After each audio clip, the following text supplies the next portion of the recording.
नमस्कार दोस्तों, मेरा नाम है सुधीर कुमार। बहुत बहुत स्वागत करता हूं आप सभी का आपके अपने YouTube channel exam motivation platform में। फ्रेंड्स, हमारे चैनल के माध्यम से सभी गवर्नमेंट जॉब की रियल और ऑथेंटिक अपडेट आपको मिलती रहती है। फ्रेंड्स, आज की इस वीडियो में हम चर्चा करेंगे भारतीय ग्रामीण डाक विभाग भर्ती 2023 के बारे में। देखिए, ग्रामीण डाक विभाग की तरफ से एक ऑफिशियल नोटिस जारी किया गया है और उसमें भर्तियों के बारे में कुछ कहा गया है। देखिए, 40,889 पदों पर जो है भर्तियां आई हैं और सिंपल 10th पास अभ्यर्थी उस फॉर्म को भर सकते हैं। और साथियों, जिन अभ्यर्थियों की आयु 18 साल से 40 साल के बीच में है, यानी जो अभ्यर्थी 18 साल से 40 साल के हैं, ठीक है, वो अभ्यर्थी इस फॉर्म को भर सकते हैं और आवेदन प्रारंभ हो गए हैं 27 जनवरी से, ठीक है, और 16 फरवरी तक आप इस फॉर्म को भर सकते हैं।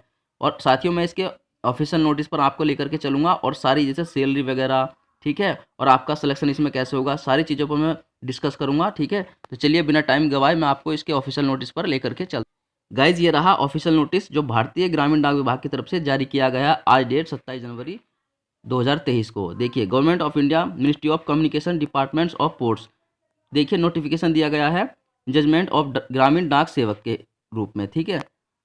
और देखिए साथियों, बात करें कुछ इंपॉर्टेंट डेट्स की, यानी आप फॉर्म कब भर सकते हैं। 27 जनवरी से आप 16 फरवरी के बीच फॉर्म भर सकते हैं, यानी आवेदन तो आपके स्टार्ट हो गए हैं और आवेदन करने की अंतिम तिथि 16 फरवरी है।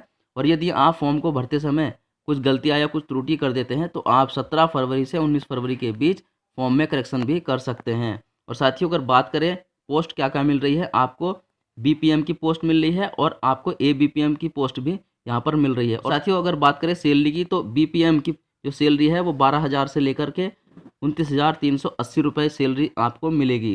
और साथियों, अगर बात करें एबीपीएम की सैलरी की, तो 10,000 से लेकर के 24,470 रुपये यहाँ पर सैलरी आपको मिलने वाली है। और साथियों, जो डाक सेवक हैं उनको भी यही सैलरी मिलेगी।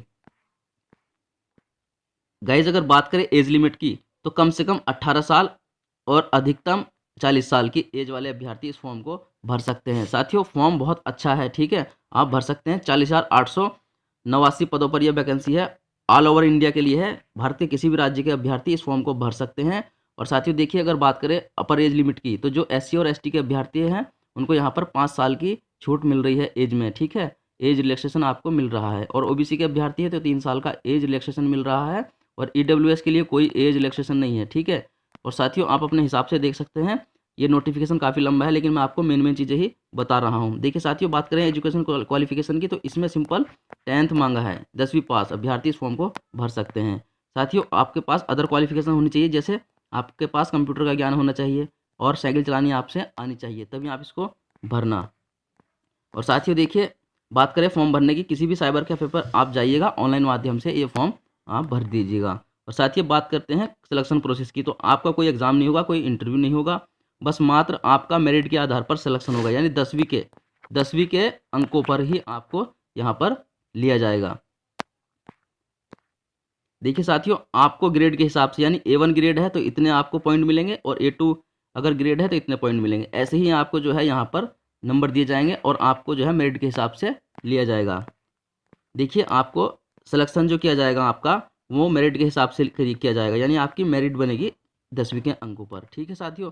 और इसमें कुछ ज़्यादा नहीं था। देखिए, आपको मैं राज्य के हिसाब से भी वैकेंसी दिखाता हूँ, किस राज्य में कितनी वैकेंसी है। देखिए साथियों, ये रही सभी राज्यों की वैकेंसी, यानी देखिए आंध्र प्रदेश में कितनी जो है वैकेंसी है, 2,480 पोस्ट है आंध्र प्रदेश में, ठीक है। और असम में देखिए ये इतनी वैकेंसी है, 355 पोस्ट है, ठीक है। ऐसे ही अलग अलग राज्य की, अलग अलग शहरों की अलग अलग पोस्ट यहाँ पर दी गई है। और टोटल पोस्ट जो है साथियों 40,889 पोस्ट है, ठीक है, ऑल ओवर इंडिया के लिए है, पूरे भारत के लिए है, ठीक है। पर एक बात ध्यान रखना, आप जिस राज्य के लिए भी, जहाँ के लिए भी फॉर्म भरो, उसकी लोकल लैंग्वेज आपको आनी चाहिए। इसका नोटिस आप डाउनलोड कर लेना और अच्छे से देख लेना कि आप चाहे गुजरात में भर रहे हो या दिल्ली में भर रहे हो, तो उसकी लोकल लैंग्वेज आपको आनी चाहिए। जैसे दिल्ली के लिए आप फॉर्म भर रहे हैं तो आपको हिंदी लैंग्वेज आनी चाहिए, और गुजरात के लिए आप फॉर्म भर रहे हैं तो उस वहाँ की लोकल लैंग्वेज है गुजराती, ये आनी चाहिए, ठीक है। तभी आप फॉर्म भरना है, जिस राज्य के लिए फॉर्म भरो, जहाँ जिस राज्य में फॉर्म भर रहे हैं, ठीक है, तो उसकी लोकल लैंग्वेज आपसे आनी चाहिए, ठीक है। यही आपको जानकारी देनी थी। चलिए मिलता हूँ फिर एक नई वीडियो में एक नई अपडेट के साथ। जय हिंद, वंदे मातरम।